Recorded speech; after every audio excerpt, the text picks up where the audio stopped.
Saya sampaikan salam kasih dalam Tuhan kita yang maha baik, yang maha pemurah, maha pengasih, di dalam nama Tuhan Yesus Kristus, bagi saudara-saudaraku yang sudah ada langsung di tempat ini, baik juga yang secara dari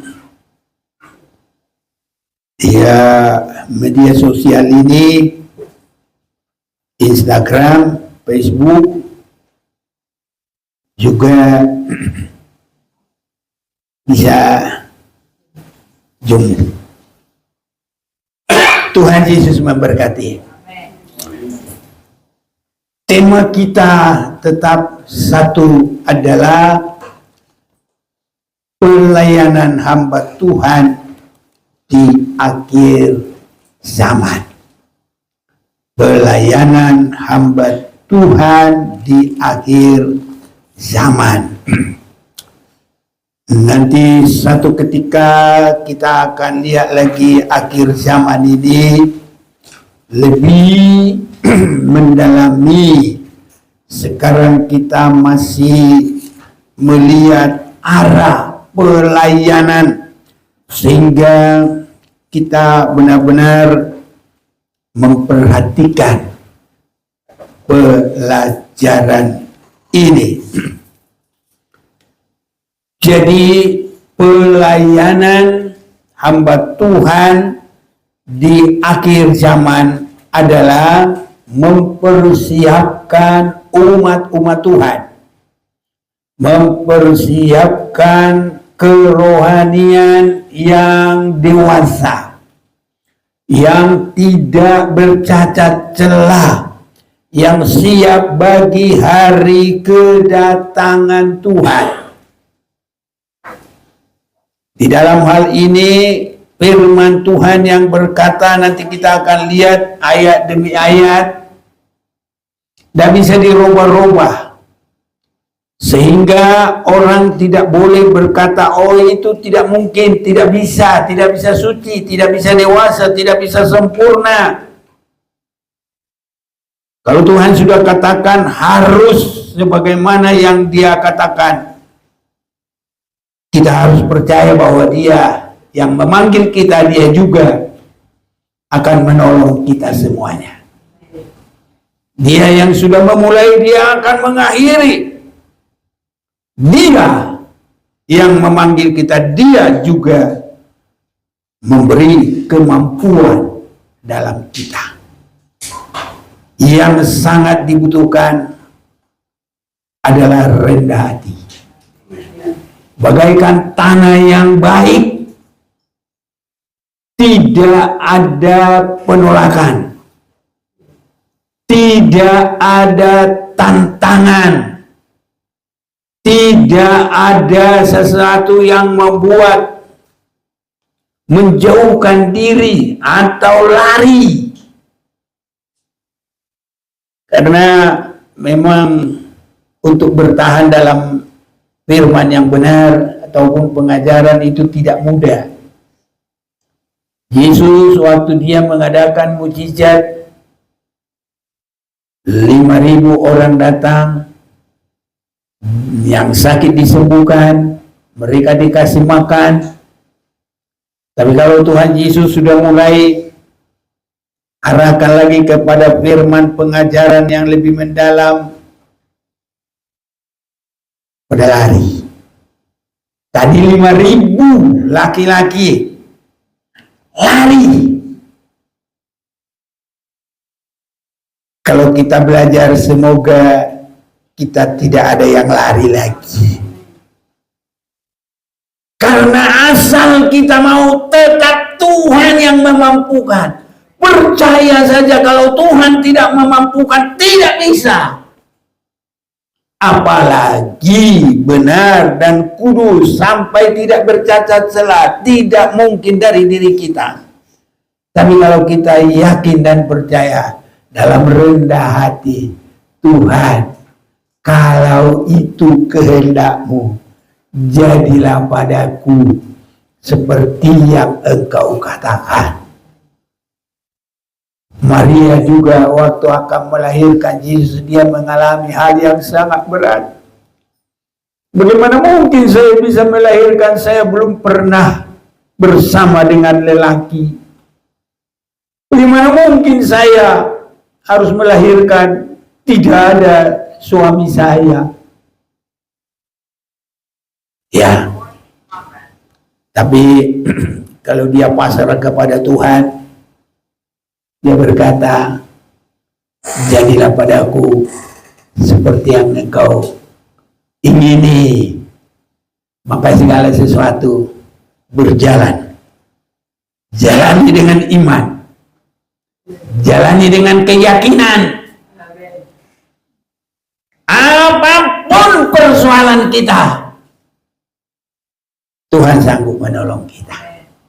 Karena itulah Tuhan kita yang maha kuasa. Dan semakin tidak mungkin bagi manusia, tapi kalau Tuhan mengadakan perkara besar, disitulah kita semakin mengenal Tuhan maha kuasa. Bahkan seperti 1 Korintus 2 ayat 9, apa yang tidak ada dalam pikiran manusia, dalam hati manusia, dalam keinginan manusia, apa yang tidak pernah dilihat, tapi Tuhan sanggup melakukan segala perkara bagi orang yang mengasihi Dia. Jadi kita ini, saudaraku, baik yang ada di sini, yang online, melalui medsos ini semuanya, mari pasrah kepada Tuhan. Tuhan pasti tolong kita. Tema kita ataupun materi adalah ya pelayanan hamba Tuhan di akhir zaman. Tujuan akhir ada di dalam Wahyu pasal 21 ayat yang ketiga. Lalu aku mendengar suara yang nyaring dari tahta itu berkata, lihatlah kemah Allah ada di tengah-tengah manusia, dan ia akan diam bersama-sama dengan mereka. Mereka akan menjadi umatnya, dan ia akan menjadi Allah mereka. Ini. Dan ia akan menghapus segala air mata dari mata mereka, dan maut tidak akan ada lagi. Tidak akan ada lagi perkabungan, atau ratap tangis, atau duka cita. Segala sesuatu yang lama itu telah berlalu. Inilah sasaran kita, tempat Tuhan bersama dengan manusia.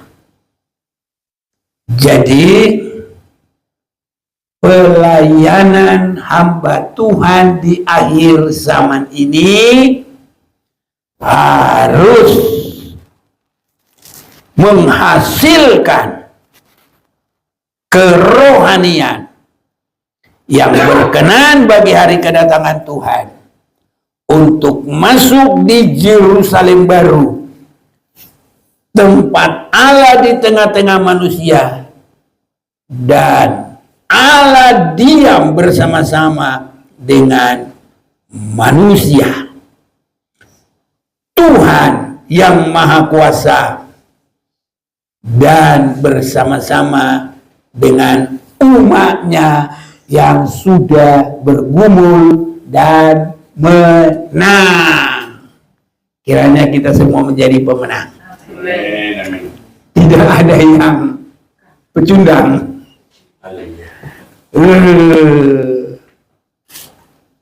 Umur boleh banyak, iman harus kokoh teguh. Karena kita punya batu karang yang teguh.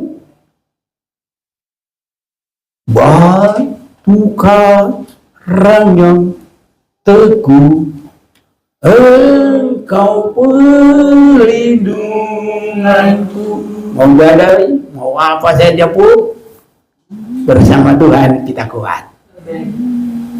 Kita lemah, tapi Tuhan kuat yang menguatkan kita. Saya lihat pohon tomat yang buahnya banyak, dia bisa rubuh.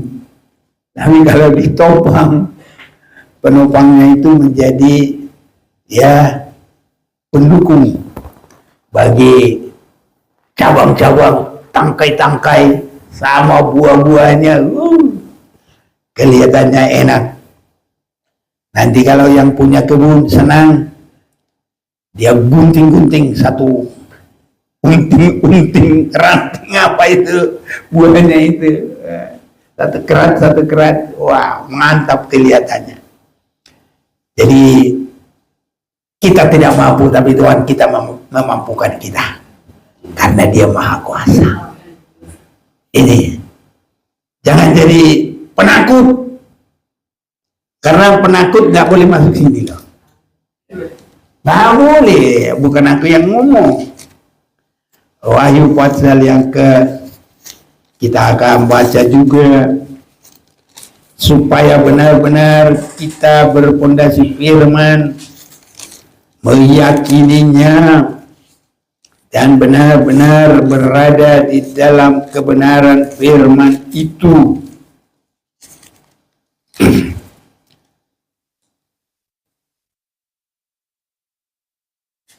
Saya akan bacakan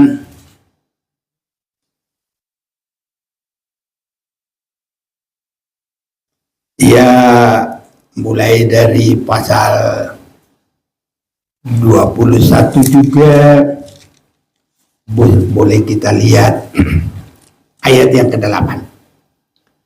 Tetapi orang-orang apa ya? Semua dulu kita membaca ini 1, 2, 3. Tetapi orang-orang penakut, orang-orang yang tidak percaya, orang-orang keji, orang-orang pembunuh, orang-orang sundal, tukang-tukang sihir, penyembah-penyembah berhala, dan semua pendusta, mereka akan mendapat bagian mereka di dalam lautan yang menyala-nyala oleh api dan belerang. Inilah kematian yang kedua. Kematian yang kedua itu neraka. Kematian yang pertama adalah kematian orang yang berdosa. Kalau kematian anak Tuhan itu hanya beristirahat menunggu dibangkitkan oleh Tuhan. Jadi kematian orang berdosa itu adalah kematian yang pertama.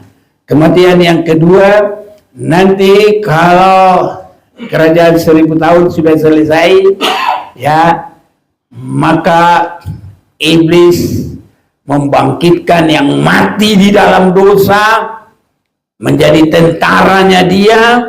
Mereka mulai menyerang. Cuma senjatanya nggak senjata kayak perang yang di Israel atau Harmagedon nanti, bukan. Beda.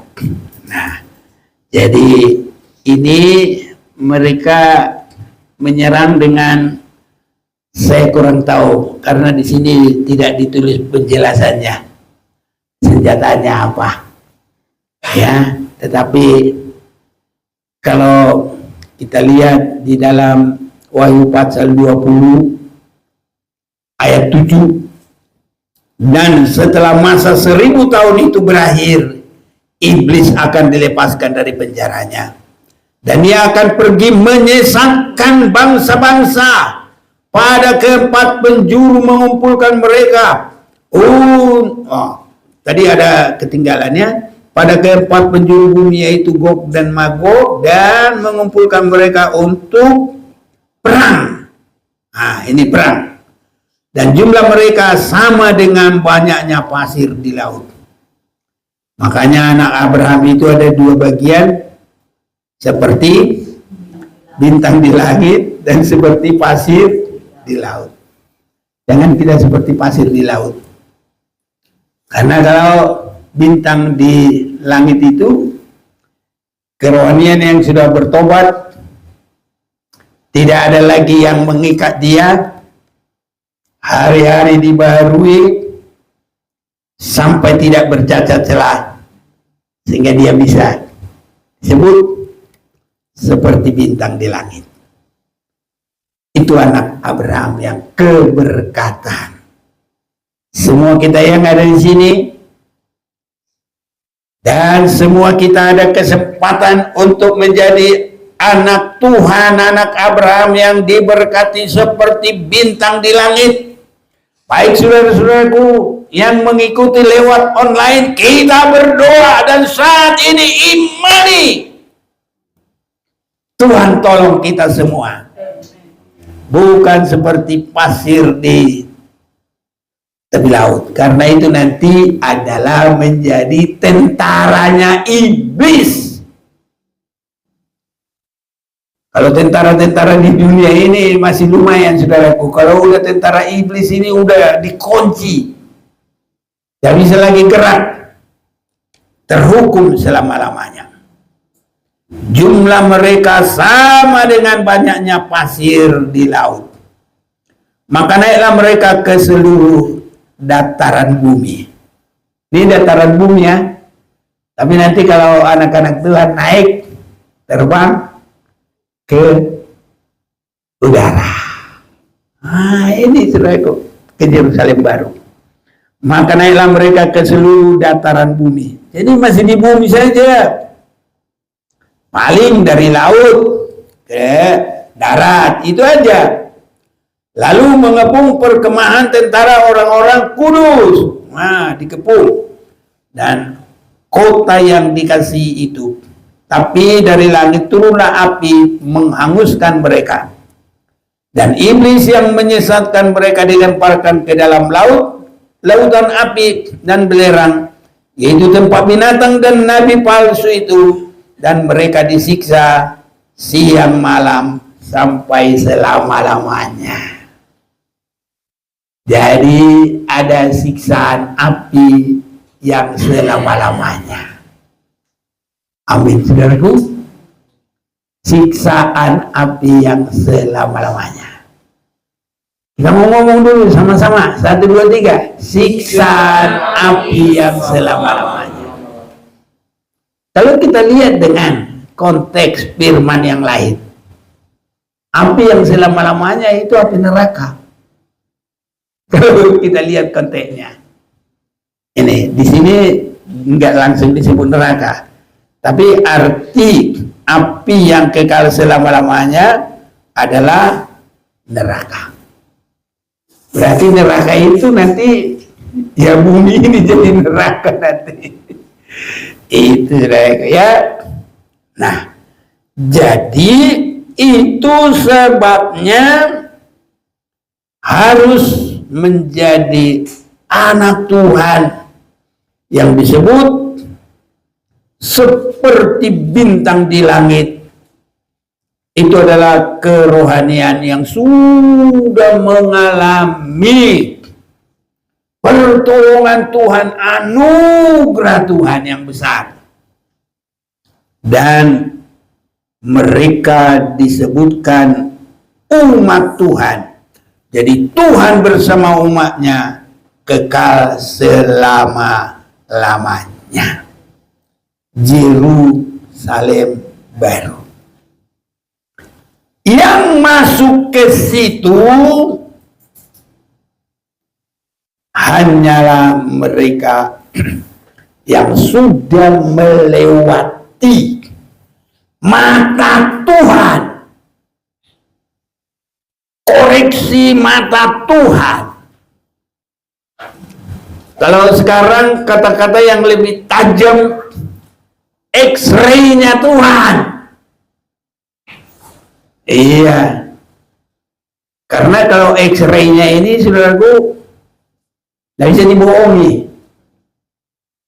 Semakin kita masuk di negara yang maju atau yang menjaga benar-benar keselamatannya, Maka kalau kita sebelum naik pesawat harus melalui X-ray-nya mereka. Itu masing-masing negara yang mengadakan itu. Jadi kalau kita pakai sepatu, buka, masuk, X-ray. Kalau lolos. Sepatunya udah lolos, tapi orangnya belum. Kenapa? Belum lolos. Oh, ikat pinggang, buka. Nah, masukin, maju. Duluan dia maju ke sana. Ikat pinggangnya udah sampai. Dia suruh mundur lagi. Loh, ada apa? Nggak ada yang lihat, cuma koin kecil. Itu bisa menghalangi. Nah, itu kalau X-ray nggak bisa dibohongi. Apalagi mata Tuhan. Mata Tuhan itu luar biasa. Orang kalau belum mengalami disucikan,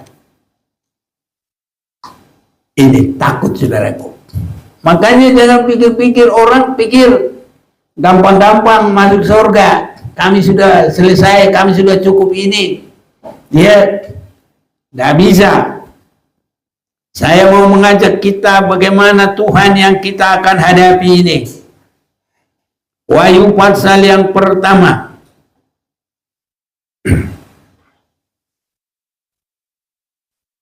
Mulai ayat yang ke-10. Pada hari Tuhan aku dikuasai oleh Roh, dan aku mendengar dari belakangku suatu suara yang nyaring seperti bunyi sangkakala. Katanya, apa yang engkau lihat, tuliskanlah di dalam sebuah kitab dan kirimkanlah kepada ketujuh jemaat ini, ke Efesus, Smyrna, Pergabus, Tiatira, Sardis, Philadelphia, dan Laodikia. Lalu aku berpaling untuk melihat suara yang berbicara kepadaku, dan setelah aku berpaling, tampaklah kepadaku 7 kaki dian dari emas, dan di tengah-tengah kaki dian itu ada seorang serupa anak manusia. Kenapa disebut serupa anak manusia? Dia bukan anak manusia lagi. Di dalam Kisah Rasul pasal 2 disebutkan sudah kembali kepada kealahannya. Tapi bentuknya itu seperti masih ada. Baru disebut berpakaian jubah yang panjangnya sampai di kaki. Itulah menuju kekudusan. Jadi yang sangat baik itu, laki-laki sudah ada celana panjang, perempuan kalau boleh jangan pakai rok di atas lutut. Ayahnya Tuhan aja nggak begitu kok. Ya, ini kalau orang mau bikin begitu itu dorongan dari dalam yang belum bersih, hati yang belum bersih. Jadi masalah pakaian itu juga jangan main-main. Pakaian perempuan ya perempuan, pakaian laki ya laki. Jangan gabung-gabung masalah-salah. Kalau rohaninya mau meningkat. Tapi kalau biasa-biasa, ya udah namanya biasa-biasa. Nggak ada apa namanya rem. Bukan rohani. Apa kata orang pada rohana? Bukan rohani, tapi semaunya. Suka-sukamu teman. Aku nggak mau suka-suka. Semua terang. Semakin orang bagus rohaninya, semakin orang bagus etikanya. Nggak boleh sembarang-sembarang, semaunya. Setuju saudaraku? Haleluya. Di sini kita lihat di sini.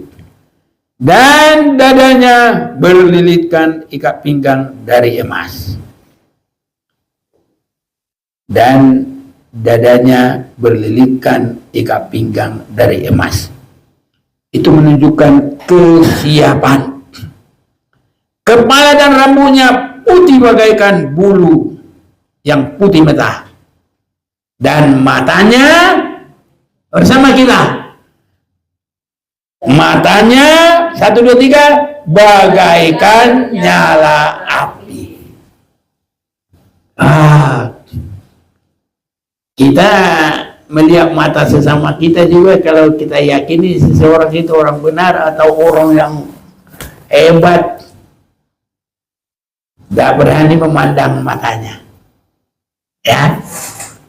Atau kalau ada orang yang mau hidup benar, satu yang tidak mau benar, tidak berani dia memandang. Atau kasihlah contoh, pencuri lihat polisi, berani enggak? Dia udah langsung, makanya ilmu polisi langsung ngerti dia. Ini jahat, ini punya salah, ini ada itu. Nah, jadi mata Tuhan itu bagai nyala api, menunjukkan bisa menembus, tidak boleh dibohongi. Apa yang nanti dia katakan, yaitu Wahyu 21. Lihat, aku jadikan semua baru. Haleluya. Itu X-ray-nya Tuhan, penyelidikan Tuhan. Semua kita harus lewat di mata Tuhan. Kalau masih ada dosa, tidak bisa. Jangan ada yang menggampangkan, nggak usah begitu. Ya silakan. Jangan pakai ini firman. Jangan pakai Alkitab ini. Karena itu bagian dari Alkitab. Jadi kita harus lolos semua. Dan kalau Tuhan berkata, lihat, aku jadikan semua baru, kita juga ikut baru. Amen. Saya melihat ini, saudaraku, semakin senang saya. Kenapa? Jangankan manusia, saya ikuti dari firman ini. Sorga saja yang pernah ada di tempat dosa itu nggak dipakai lagi oleh Tuhan, tempat manusia dan tempat dia. Itu sebabnya kita lihat dari atas Wahyu 21, lalu aku melihat langit yang baru dan bumi yang baru, sebab langit yang pertama dan bumi yang pertama telah berlalu dan laut pun tidak ada lagi. Dan aku melihat kota yang kudus, Yerusalem baru, turun dari sorga. Turun dari sorga. Tidak lagi di sorga. Dan Yerusalem baru yang turun dari sorga, itulah tempat manusia dan Allah secara kekal. Dan sesudah ini terjadi, baru disebut sudah baru. Berarti surga yang lama itu juga harus baru. Bukan cuma manusia. Semoga bisa memandang dan diyakinkan. Sebab surga itu sudah ditinggalkan. Tuhan turun dari sana bersama dengan Yerusalem baru, tempat Allah dan manusia kekal selama-lamanya. Haleluya. Kalau ada yang mau ke Yerusalem baru, puji Tuhan. Tapi kalau mau sana, disitulah surga itu. Tuhan tidak katakan, aku sudah jadikan baru. Amin. Amin. Surga itu Tuhan tidak bilang aku sudah jadikan baru. Justru sesudah turun dari situ. Wahyu 21 ayat 5. Ia yang dulu di atas tahta itu berkata, lihat, aku menjadikan segala sesuatu baru. Jadi apa yang baru? Justru pertama adalah Yerusalem baru. Kenapa itu harus baru? Karena surga yang lama itu sudah nggak ditempati lagi, nggak ditulis rusak, nggak tahu nggak gimana, nggak ditulis, pokoknya sudah ditinggalkan. Haleluya. Kita nggak usah nambah-nambahin, berdosa, tapi nggak boleh kurang-kurangi. Ya kalau Tuhan sudah tinggalkan, ya udah tinggalkan. Kalau Tuhan katakan semua ku jadikan baru, ya berarti yang sana sudah enggak lagi. Yang baru ini yang diperhatikan, dan kesitulah pelayanan hamba Tuhan akhir zaman. Ini harus tahu. Ya, itu sebabnya pemberitaan dan pengajaran harus berani. Tadi kita sudah mulai ayat 8. Penakut nggak boleh. Orang yang tidak percaya nggak boleh. Tapi kita nggak takut. Haleluya. Kita harus yakin. Kita percaya kuasa Tuhan. Oh, ku percaya saudaraku. Berkat-Mu atasku melimpah, kebajikan, kemurahan selalu mengikutiku. Ku puji, ku sembah Tuhan. Kalau yang mata duitan, aku percaya Tuhan kasih duit, itu saja. Beli rumah, beli oto, beli mobil, beli pesawat. Tapi kemurahan itu kalau kita boleh masuk Yerusalem baru, itu yang paling besar. Ini saudara-saudaraku. Ini saudara-saudaraku. Itu sebabnya semua hamba-hamba Tuhan nanti kalau sudah mulai mengarah sasaran pelayanan akhir zaman harus berubah semuanya. Ya. Harus seperti Petrus yang mewakili ke-12 teman-temannya. Tuhan, kemana lagi kami pergi? Nggak dia bilang, kamulah sumber duit kami. Kamulah bos kami, tempat menyampaikan proposal. Nggak ada begitu. Tapi Yohanes 6 ayat 66. Apa ya tertulis kira-kira? Mundur dan selanjutnya, tolong baca. Mulai ayat 66. Yohanes 6. Tolong bantu. Nah, biar jangan cuma saya. 66. Ya. Mulai dari waktu itu banyak murid-muridnya mengundurkan diri dan tidak lagi mengikut dia. Terus yang lain, ayo, yang sekolah, aduh, ikut dong. Biar kita mulai. Maka kata Yesus kepada ke-12 muridnya, apakah kamu tidak mau pergi juga? Nah, apakah kamu tidak mau pergi juga? Terus. Jawab Simon Petrus kepadanya, Ya. kepada siapakah kami akan pergi? Perkataanmu adalah perkataan hidup yang kekal. Amin. Haleluya. Haleluya. Berani ini pegangan kita? Amin. Wah, ini murid yang baik. Pegangannya bukan duit. Pegangannya bukan harta dan lain-lain. Duit bagus, pangkat bagus. Ya, kalau bisa juga dapat gelar ya bagus. Tapi kalau Tuhan inginkan, bukan itu jawaban. Jawaban yang baik itu apa tadi, Marpaung? Jawaban yang bagus itu tadi apa? Jawaban si Petrus, Tuhan, kemana lagi kami pergi? Hanya padamu lah perkataan hidup yang kekal. Ini yang kita cari, Maranatha. Iya.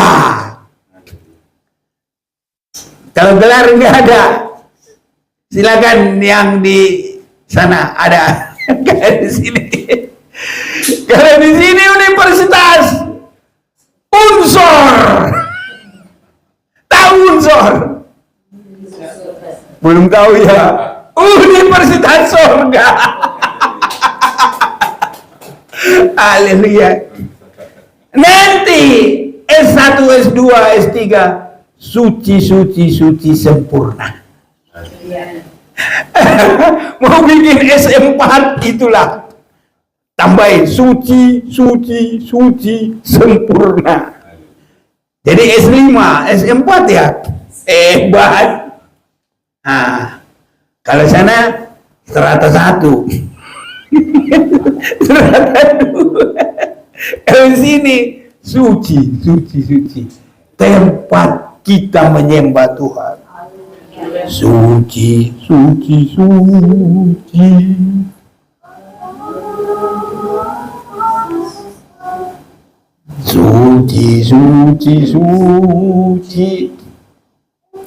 Gak bisa lagi. Udah apa segitu juga hebat. Nanti kita cari, ada di YouTube. Bumi penuh kemuliaannya, bumi penuh kemuliaannya, bumi penuh kemuliaannya, suci nama. Iya, kalau kita bilang begini, sarjana, nggak laku. Ya, di dunia laku, bagus. Mengikuti dunia boleh. Tapi kalau kita masuk Yerusalem baru itu melebihi dari semuanya, udah. Amin. Itu melebihi semuanya. Sarjana, kadang-kadang belum 60 tahun udah. Udah lewat. Aku bersyukur, bukan promosi. Nanti bulan 8, 78. Kemurahan Tuhan. Iya. Tapi nggak usah bikin ini ulang tahun. Tak perlu. Karena nggak di ulang tahun ini juga Tuhan sudah berkati kok. Tapi kalau didoain, nggak ditolak. Seneng. Ini saudaraku. Siapa yang nolak doa? Tidak ada. Itu semua adalah kemurahan Tuhan. Jadi, lihat, aku jadikan semua baru. Kalau Yerusalem namanya saja apa? Yerusalem baru. Kenapa Yerusalem baru? Karena dia turun dari sorga.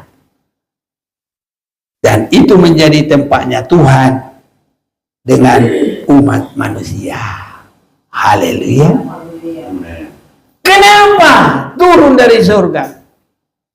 Kalau di dalam secara eksplisit dalam Yesaya pasal yang ke-14, di situ sudah pernah ada yang kedudukannya tinggi tapi dia sombong.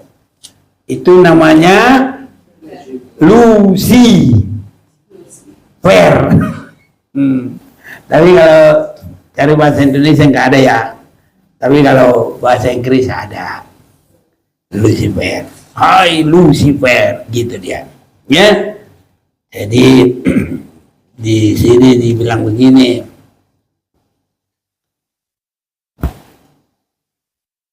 Saya baca ayat mulai 9 lah. Dunia orang mati yang dibawa gemetar untuk menyongsong kedatanganmu. Kedatangan siapa ini? Lucifer. Dijagakannya arwah-arwah bagimu. Makanya dijagakan arwah-arwah untuk Lucifer, untuk nanti dibangkitkan pada hari terakhir menjadi tentara dari iblis, yaitu semua bekas pemimpin di bumi, semua bekas raja bangsa-bangsa, dibangunkannya dari tata mereka. Sekaliannya mereka mulai berbicara dan berkata kepadamu, engkau juga telah menjadi lemah seperti kami. Jadi lemah, saudaraku. Sudah menjadi sama seperti kami. Ke dunia orang mati sudah diturunkan kemegahanmu. Ya begitulah nanti raja-raja apa semua ke dunia orang mati diturunkan. Seperti Lucifer. Itu. Dan ulat-ulat dan bunyi gambus-gambusmu. Ulat-ulat dibentangkan sebagai lapis tidurmu. Makanya nanti api yang kekal itu tidak mati ulatnya. Aduh. Masa ulat juga dibakar enggak mati. Dan cacing-cacing sebagai selimutmu. Nanti kalau kita ada selimut, jangankan cacing, kecoak aja takut. Apalagi kalau banyak cacing-cacing. Makanya harus baik-baik, saudaraku. Untuk melewati X-ray-nya Tuhan, boleh masuk ke Yerusalem baru. Setia terus kepada Tuhan. Ini saudara-saudaraku.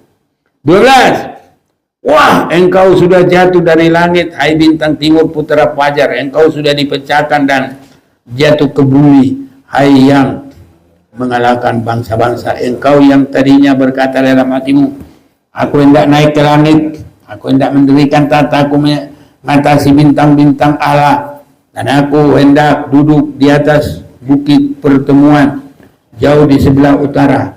Aku hendak naik mengatasi ketinggian awan-awan, hendak menyamai yang maha tinggi. Ini jadi di sana sudah ada pertempuran, peperangan, persaingan. Makanya saudaraku, harus selalu ada damai di hati. Haleluya. Jangan berselisih. Jangan berantem. Apalagi kalau kita rohani. Jangan berubah jadi rohana. Dalam Galatia pasal 6 ayat pertama dengan 2, bila ada yang lemah, kamu yang rohani memimpin mereka. Haleluya. Amin. Gak gampang loh itu. Tapi apapun kita berkumpul. Haleluya. Ayo, yang dari Rawamangun dulu baca. Galatia 6 ayat 1-2. Ayo Iskia. Ayo Bang. Iya, biar mulai kita. Namanya kan belajar. Ini enggak kayak gereja. Boleh. Nanti ada tanya jawab ya.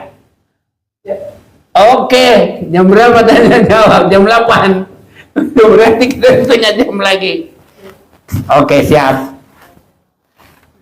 Galatia 6. Ayo Bang. Ayat 1-2. Kencang suaranya. Kan tadi udah kenyang kamu. Saudara-saudara, Ya. seorang kedapatan melakukan suatu pelanggaran, Ya. maka kamu yang rohani harus memimpin orang. Yang rohani, bukan yang rohana ya. Jangan salah baca. Ya terus. Harus memimpin orang itu ke jalan yang benar. Amin. Dalam roh lembut, lembut. Ya, jadi jangan marah-marah ya, jangan keras-keras. Dengan roh yang lemah lembut. Haleluya. Indah ya. Kalau udah, inilah ibadah yang bukan Taurat lagi. Tempoh hari Taurat itu sampai kepada Yohanes Pembaptis. Habis itu kita harus melebihi kebenaran dari hukum Taurat. Karena apa? Kita masuk dalam hukum kasih. Yang berdosa pun dibimbing, bukan dimarah-marahin, bukan dihukum. Kalau di dunia ini, kalau sudah mengaku, masuk penjara. Tapi kalau dalam Tuhan, kalau mengaku, dosanya diampuni dan tidak dihukum lagi. Haleluya. Itu. Makanya di dunia ini susah mengaku. Bohong-bohong. Nah, tapi kalau dalam Tuhan, kalau kita mengaku dosa kita, Allah itu setia dan adil sehingga menyucikan kita dari segala dosa. Beda dunia dengan Tuhan. Lanjut Bang, sudah kemana tadi? Sambil menjaga diri sendiri. Amin. Supaya kamu juga jangan kena pencobaan. Iya. Udah? Habis? 2. Bertolong-tolonganlah menanggung bebanmu. Demikianlah kamu memenuhi hukum Kristus. Jadi bukan hukum Taurat ya. Ini hukum Kristus ini. Kalau kita nggak teliti-teliti, nggak ngerti. Tapi kalau teliti dan apalagi sudah ada tema kita, pelayanan hamba Tuhan akhir zaman. Nanti harus ada juga pembagian. Masa Bapa, masa Yesus, ya, masa Roh Kudus. Masa Bapa ada tanda air, masa Yesus ada tanda darah, masa akhir adalah Roh. Haleluya. Ini itu. Jadi kita sudah lihat Yerusalem baru dijadikan baru karena dia tidak lagi di tempat lama. Tempat lama mana? Sorga. Haleluya. Itu bukan ajaran baru ya. Jangan ada yang bilang, wah ini ajaran baru. Tidak. Dari dulu itu mulai ada Alkitab ada di situ tertulis. Bukan belakangan ini disisipkan di situ, enggak ada. Kalau ada orang bilang Alkitab orang Kristen palsu, mana ada palsu? Yang asli tunjukin, biar tahu. Iya, jadi enggak ada palsu. Jadi yang pertama pembaharuan itu adalah tempat kita nanti. Ini ya yang biasanya saudaraku ada kadang-kadang seperti dari tahun 80 Menteng Pulo di apa namanya orang digusur, dapat gusuran pindah ke daerah Beji, ya, dapat rumah dapat duit, enak dia. Kalau di Batam dapat ruli, ruli itu apa? Rumah liar harus diganti jadi rumah yang enggak liar, ditata 6 kali 10 60 meter satu. Kamu ini ditata saudaraku. Tapi kalau kita nanti akan masuk di Yerusalem baru. Haleluya. Jadi bukan ajaran baru. Nah, ini. Jadi kenapa surga harus ditinggal? Nah itu tadi. Tuhan tidak ada mau kena sedikit pun yang najis. Haleluya. Yakin Tuhan pasti bisa membawa kita kepada kekudusan. Makanya dia berikan rohnya. Yesus sendiri berani meninggalkan surga, meninggalkan kealahannya, menjadi manusia, dalam keadaan manusia mengambil posisi hamba, bukan untuk dilayani tapi untuk melayani, dan taat sampai mati, tapi bangkit lagi, mengalahkan iblis, menyelesaikan dosa, mengalahkan maut, mengambil kunci maut. Ini sehingga kita semua termasuk di mata Tuhan orang yang sudah dibaharui. Yang pertama tadi dibaharui adalah Yerusalem baru, tempatnya baru. Yang kedua adalah manusianya. Siapa itu? Ya kita semua. Ada roh Tuhan, ada firman Tuhan, ada darah Yesus. Saya bersyukur kepada Tuhan. Kita sasaran ini pada pelajaran pertama kemarin, Wahyu pasal 7 ayat yang ke-9. Himpunan yang sangat besar yang sudah mengalami penyucian. Ini saudara-saudaraku yang kekasih, sejumlah orang yang sudah mengalami penyucian. Saudara yakin kita boleh ke sana? Itu tidak ada lagi dosanya. Makanya tadi kita sudah baca yang pertama Wahyu 21 ayat 8. Sekarang kita lihat lagi ya ayat 27. Ayo, ada siapa baca? Wahyu 21 Ayat 27. ayat 27. Ya. Tetapi tidak akan masuk ke dalamnya sesuatu yang najis atau orang yang melakukan kekejian atau dusta, tetapi hanya mereka yang namanya tertulis di dalam kitab kehidupan anak domba itu. Haleluya. Kalau Tuhan belum datang dan kita masih hidup sekarang, karena saudaraku manusia ini ditentukan waktu dalam hidupnya. Jadi sebelum berangkat meninggalkan tubuh yang fana ini, beresin semua hidup. Haleluya. Semua beresin. Amin. Pertobatan yang sungguh-sungguh. Kalau Tuhan bilang baru, ya harus baru. Jangan ditukang-tukangi. Kami sudah cukup begini, kami sudah begini, kami sudah begono. Gak laku. Semua tetap Tuhan tetapkan sesuai dengan firman-Nya. Tetapi tidak akan masuk ke dalamnya sesuatu yang najis atau orang-orang yang melakukan kekejian. Jadi kalau begitu bagaimana? 1 Yohanes 1 ayat 9. Tolong. Sama 1 Yohanes 2 ayat 1. Ayo. Tolong. Cepat-cepat biar kita tanya jawab. 1 Yohanes 1 ayat 9. Iya. Jika kita mengaku dosa kita, maka Ia adalah setia dan adil, sehingga Ia akan mengampuni segala dosa kita dan menyucikan kita dari segala kejahatan. Pasal 2. Pasal 2 ayat 1.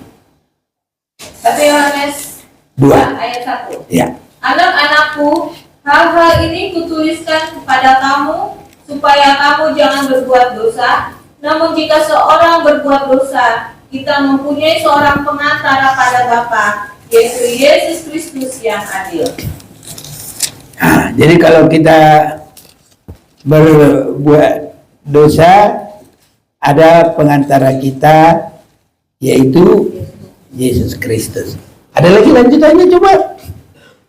Ayat keduanya, dan Ia adalah pendamai untuk segala dosa kita, dan bukan untuk dosa kita saja, tetapi juga untuk dosa seluruh dunia.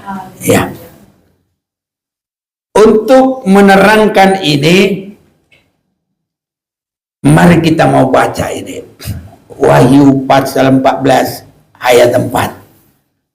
Ini harus benar-benar kita fokus. Kalau yang bermain-main nggak bakal bisa ngerti ya. Benar. Tapi kalau kita benar-benar fokus pasti bisa ngerti. Roh Kudus ada di tengah-tengah kita. Ya.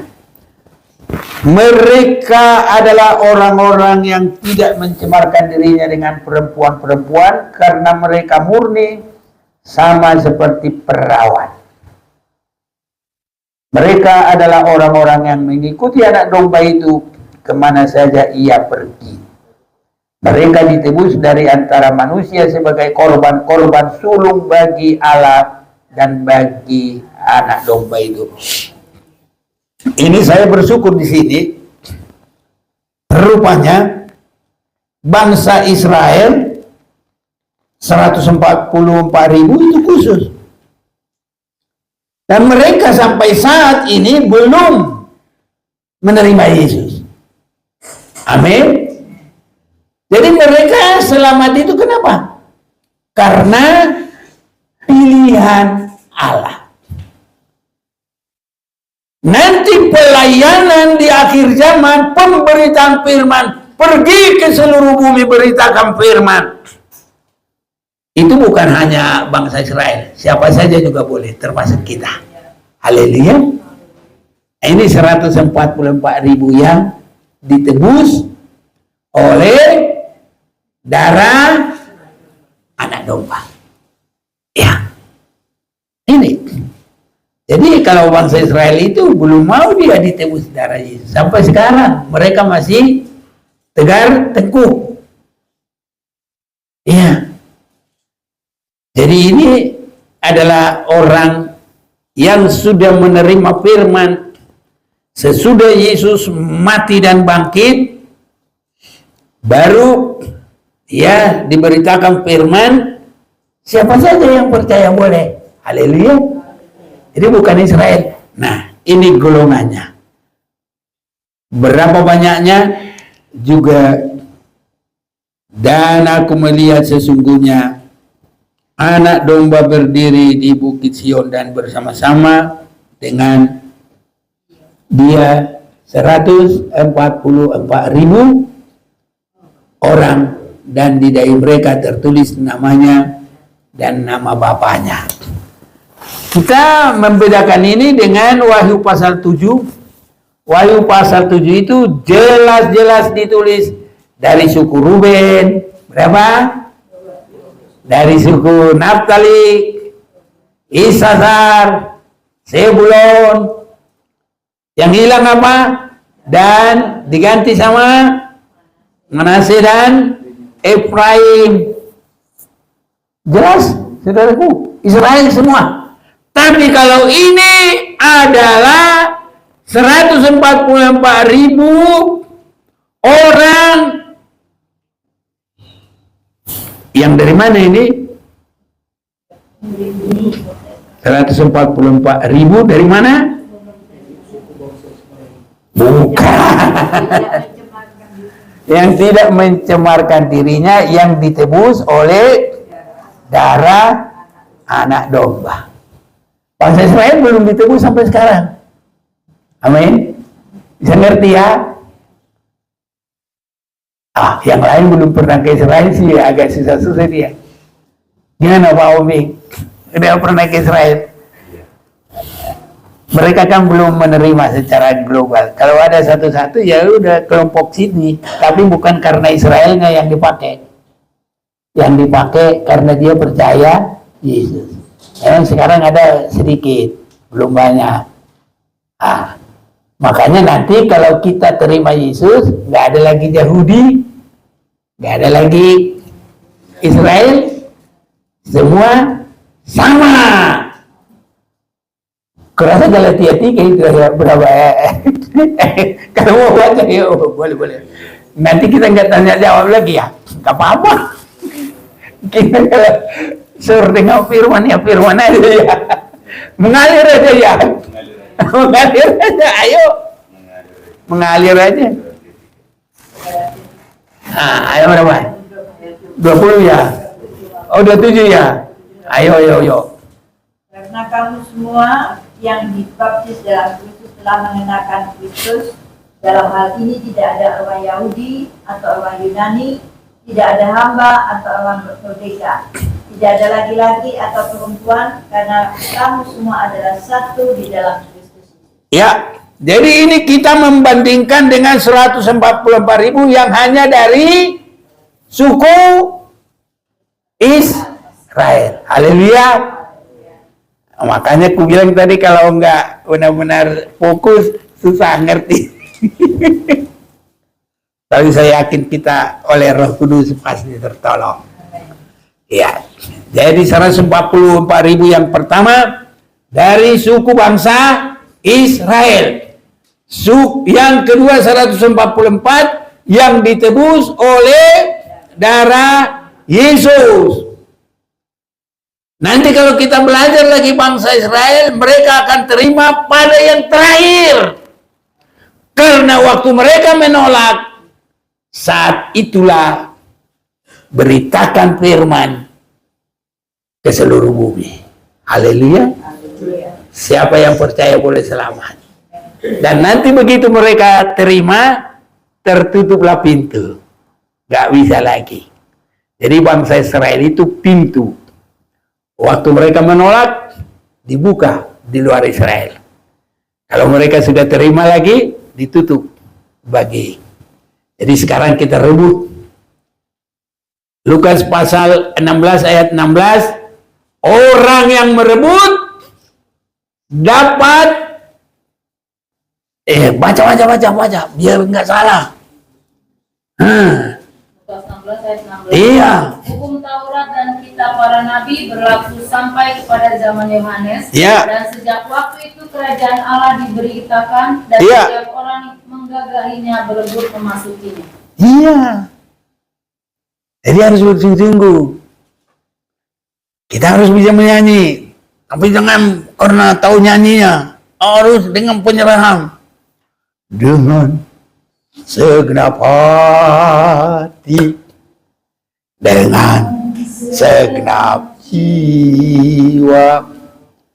Dengan kekuatanku. Ku sembah Kau Tuhan dalam kekudusan-Mu. Ku angkat tanganku, ku rindu selalu dalam hadirat-Mu. Semoga kita semua sungguh-sungguh.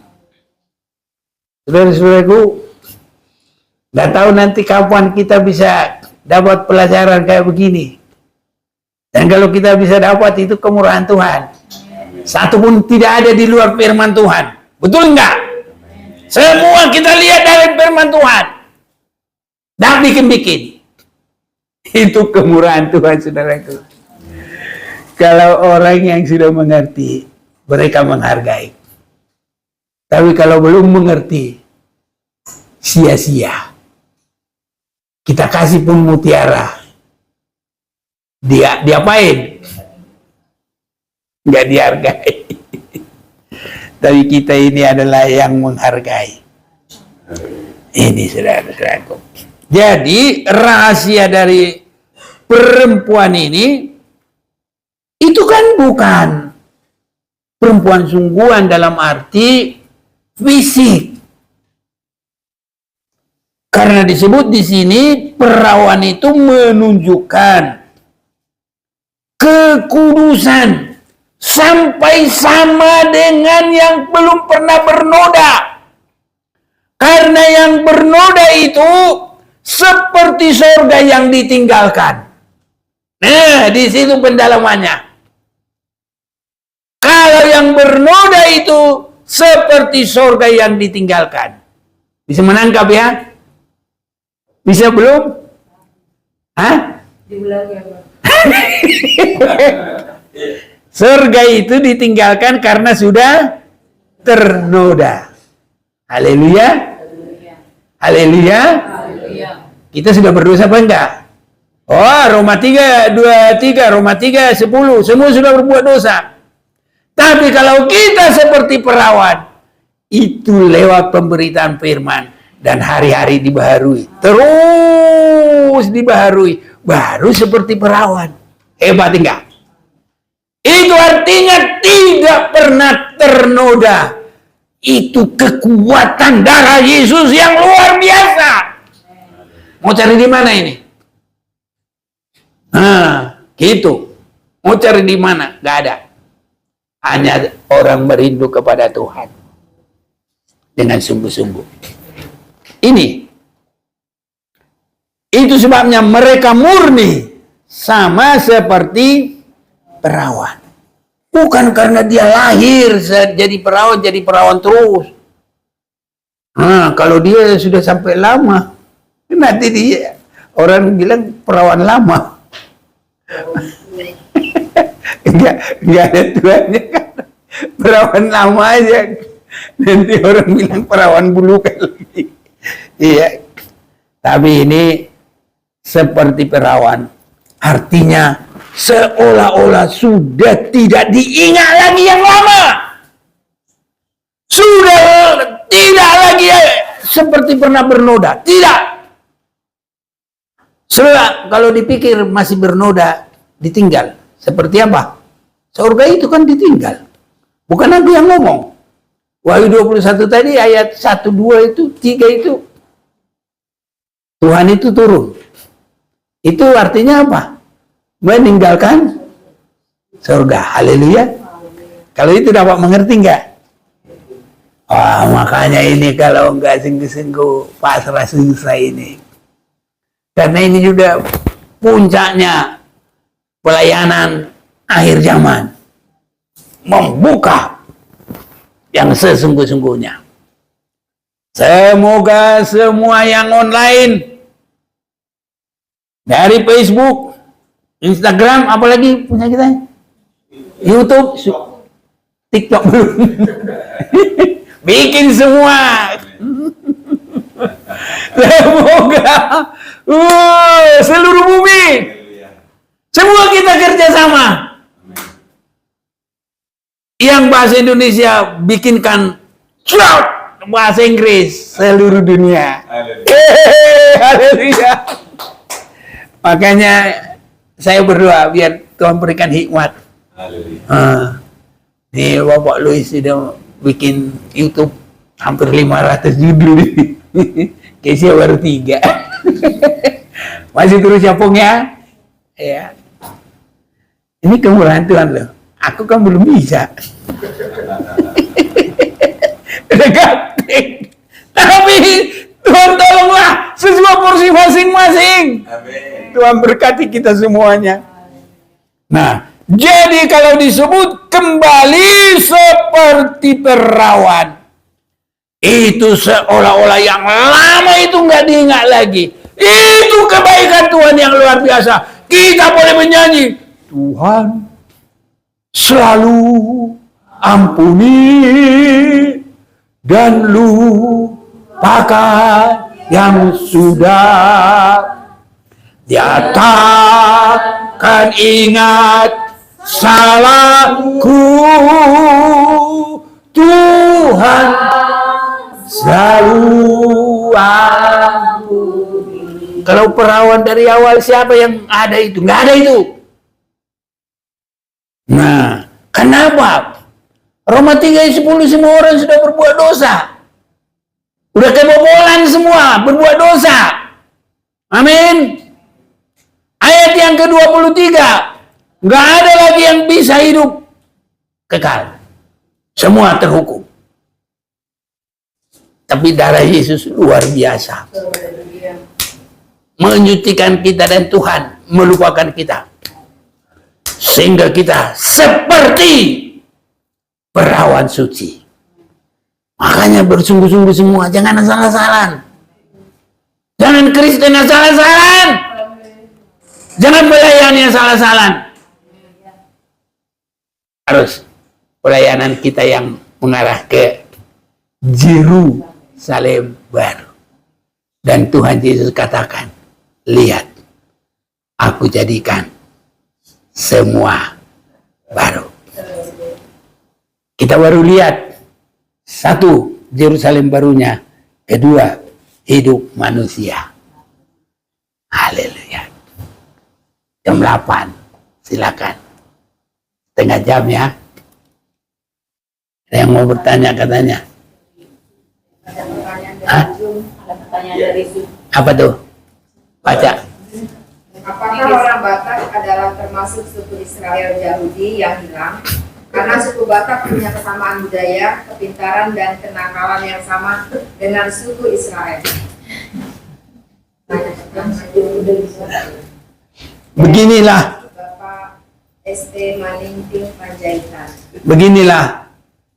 Kalau aku nambahin firman nggak berani. Mengurangi juga nggak berani. Kalau ada jawabnya, aku jawab. Kalau nggak ada jawabnya di Alkitab, jangan dipaksa.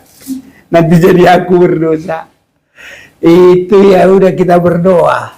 Biar Tuhan nanti ungkapkan itu.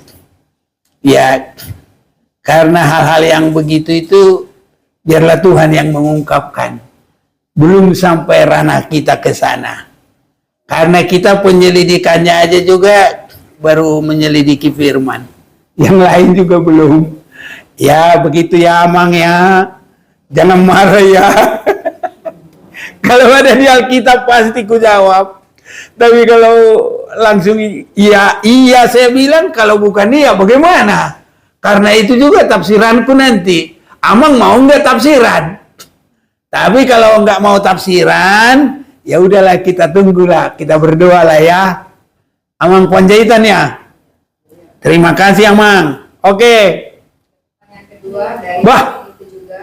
Nah, Orang Kristen setelah meninggal dagingnya kembali jadi tanah dan Ya. rohnya kembali kepada Tuhan. Ya. Pertanyaan, nah, nanti yang dibangkitkan dari kubur itu apa dan yang dihakimi Tuhan apa? Apakah tubuh baru, jiwa atau roh yang akan dihakimi?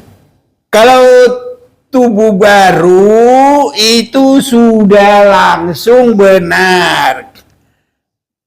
Jadi begini Amang. Sebelum orang itu mati, nanti yang bangkit itu kalau orang jahat itu kebangkitannya sudah beda.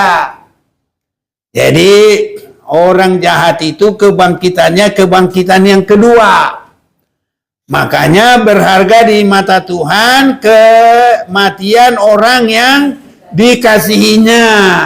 Jadi kita lihat Amang, manusia itu yang dikasihi atau yang bukan. Nah itu. Jadi kita nggak bisa menghakimi seseorang. Wah itu orang yang tidak dikasihi, nggak berani kita. Semoga Tuhan memberkati. Oke Mang ya. Nanti perbanyak lagi di YouTube biar ku panjangin nanti jawabnya. Kalau di sini porsinya orang banyak Mang. Nanti di YouTube ayo kita maju. Semoga cepat-cepat nanti YouTube-nya berjalan. Oke. Udah dulu Mang, yang lain dulu biar kita ini tanya jawab yang lain. Oke. Atau itu aja kita ikuti cukup? Yang mereka?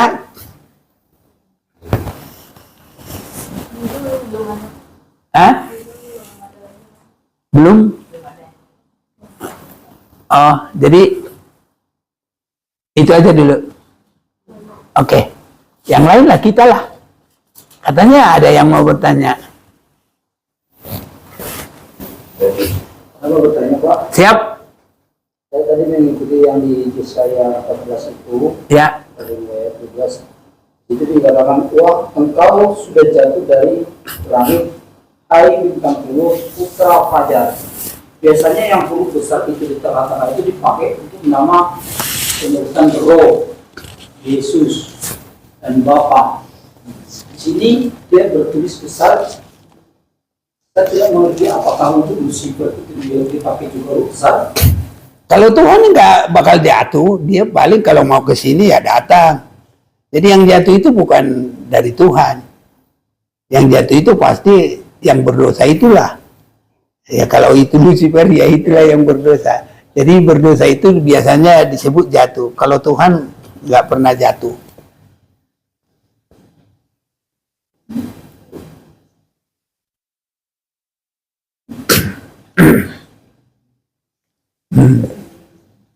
Tapi mana tadi apanya? Biar kulihat juga ayatnya lah. Ayat berapa tadi? Yesaya 14 ayat 12. Jadi yang ditanya, Kenapa dia juga bintang timur dan putra fajar itu pakai huruf besar di tengah-tengah?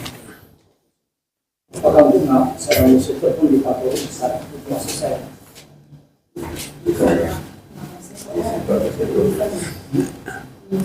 Tulisannya. Biasanya yang pakai huruf besar itu roh. mana huruf besar? 12. Ayat 12. Iya, 12. Hai bintang timur. Ya. Loh iya nama Sudagar juga dikasih nama besar kok. Nama kita juga. Kalau nama Bapak biarpun di tengah-tengah kalimat atau di awal kalimat, kalau saya bikin huruf kecil itu menghina Bapak aku. Jadi nama manusia juga harus huruf besar. Mau di depan, mau di tengah, kalau nama manusia harus tetap huruf besar. Itu penghormatan.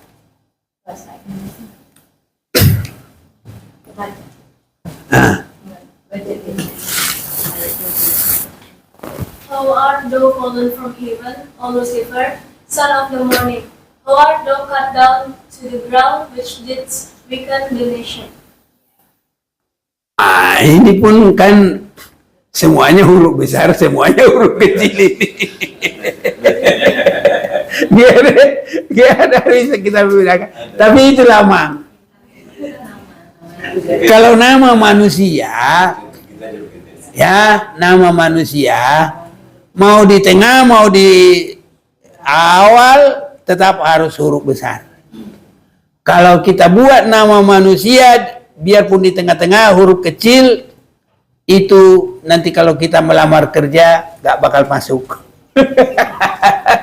Kalau itu kita bikin untuk join join bisnis, langsung dia bilang, ini gak sopan. Gitu memang ya. Tapi tanya lagi ahli bahasa lah. Iya. Iya benar. Nama tempat, nama orang, nama Iya. Hah? ini maksudnya tapi dari bahasa Ini kan Inggris kalau dalam bahasa bilang Inggris Lucifer ya. dia besar. Di Indonesia kan bintang timur jadi bintang besar itu nama gitu. Iya. Jadi sudah, nggak usah kita apa. Kalau nama manusia pun harus. Itu nama sopan. Nggak usah dipertentangkan. Itu bahasa Indonesia yang baik. Apalagi kalau nama Tuhan. Harus. Makanya kita ini baca Alkitab, kalau nggak ada roh Tuhan, masih bisa keseleo.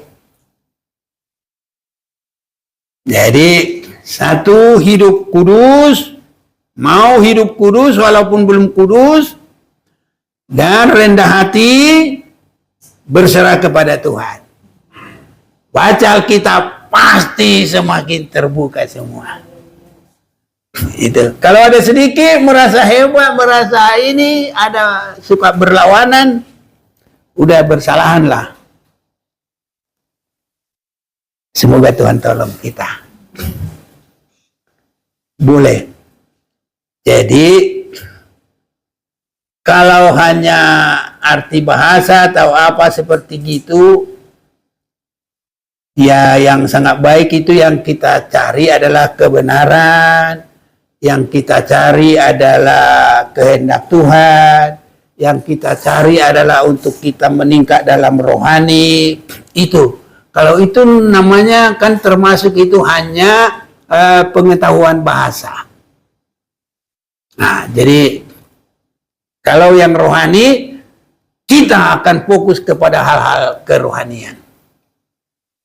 Itu yang sangat baik dan Tuhan memberkati. Sebab kalau tidak nanti itu dipertentangkan begini karena tidak ada tertulis lagi, berantem juga jadinya.